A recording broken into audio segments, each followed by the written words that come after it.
سلامونه او احترامات مو منئ ښه راغلاست. دا هم د نن ورځې مهم خبرونه. د ننګرهار په خوږیاڼو ولسوالۍ کې د اربکي ملیشو او عسکرو پر پوستو طالبانو بریدونه کړي. یادو بریدونو کې نږدې 19 حکومتي منصوبینو ته مرژوبله اوښتې او 3 تنه نور طالبانو ژوندي نیولي دي.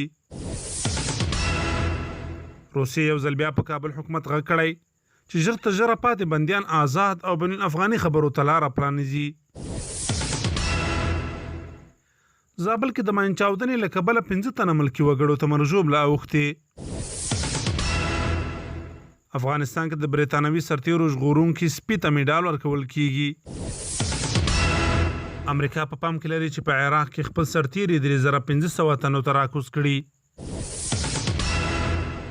امریکا کې یو پوځي چورلکې سقوط کړی او 2 تنه امریکایي عسکر پکې وژل شوي دي. د خبرونو پای.